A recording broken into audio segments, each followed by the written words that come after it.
Hi అండి, welcome back to my channel.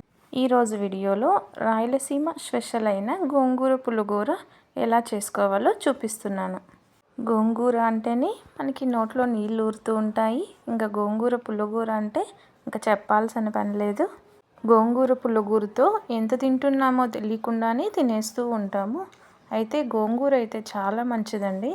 అయితే గోంగూరలో యాంటీ ఆక్సిడెంట్ అలాగే న్యూట్రియన్స్ అయితే అధికంగా ఉంటాయి. అలాగే మరియు మెగ్నీషియం మరియు విటమిన్ సి అధికంగా ఉంటుంది. ఇందులో హెల్త్కు ఎంతో మేలు చేసి ఈ గోంగూర కర్రీని అప్పుడప్పుడు చేసుకోవడము చాలా మంచిది. విలేజ్ స్టైల్లో ఈ గోంగూర పులిహోరని ఎలా ప్రిపేర్ చేసుకోవచ్చో ఈరోజు వీడియోలో అయితే చూపిస్తాను. ఈ గోంగూర పులిహోరను ఇప్పుడు నేను చెప్పిన పద్ధతిలో అయితే కనుక ప్రిపేర్ చేసుకుంటే 2 days అయినా ఫ్రిడ్జ్లో సర్వ్ చేసుకొని వేడివేడి అన్నంతో వేసుకొని తినొచ్చు. అసలు లేట్ చేయకుండా గోంగూర పులిహోర ఎలా ప్రిపేర్ చేయాలో చూద్దామా. గోంగూర అంతా కడిగి బాగా కుక్కర్లోకి అయితే వేసుకున్నాను. చిన్నపాటి సైజు టమోటాలు అయితే ఒక 4 సన్నగా కట్ చేసుకున్నాను. అలాగే ఒక 10 నుంచి 15 పచ్చిమిరపకాయలు అయితే చిన్నగా పీసెస్ కట్ చేసి కుక్కర్లోకి అయితే వేసుకున్నాను. అలాగే గోంగూరకైతే మనం ఉప్పు కారం బాగా ఉండేలాగా చూసుకోవాలండి, ఎందుకంటే గోంగూర పుల్లగా ఉంటుంది కాబట్టి. అలాగే ఒక చిన్నపాటి సైజు ఆనియన్ అయితే తీసుకున్నాను. ఒక 10 నుంచి ఒక 15 దాకా వెల్లుల్లి రెబ్బలు అయితే అందులోకి వేసుకున్నాను.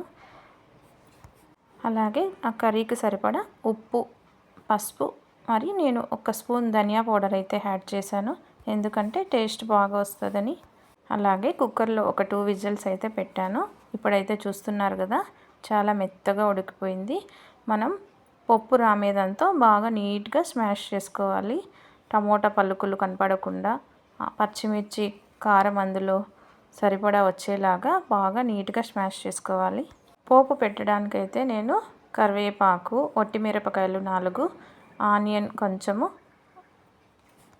అలాగే 4 నుంచి 5 వెల్లుల్లి రెబ్బలు అయితే తీసుకున్నాను. ఆ తర్వాత కడాయి అయితే పెట్టుకొని 4 నుంచి 5 టేబుల్ స్పూన్ల ఆయిల్ అయితే వేసుకున్నాను.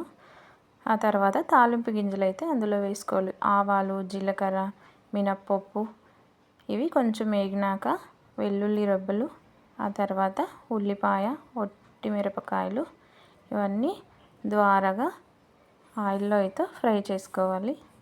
పోపు అయితే సిమ్లో పెట్టుకొని ద్వారగా రెడ్ కలర్ వచ్చేలాగా వేపుకోవాలి. ఆ తర్వాత వెల్లుల్లి అయితే కొంచెం బాగా ఫ్రై చేసుకోవాలి, ఎందుకంటే పోపులో టేస్టే కర్రీలోకి అయితే యాడ్ అవుతుంది. పోపు ఎంత బాగుంటే కర్రీ అంత బాగుంటుందని. ఆ తర్వాత మనం ప్రిపేర్ చేసి పెట్టుకున్న పులిహోర అయితే అందులోకి వేసి సన్న మంట మీద ఒక 2 నుంచి 3 నిమిషాలు బాగా కదుపుకోవాలి.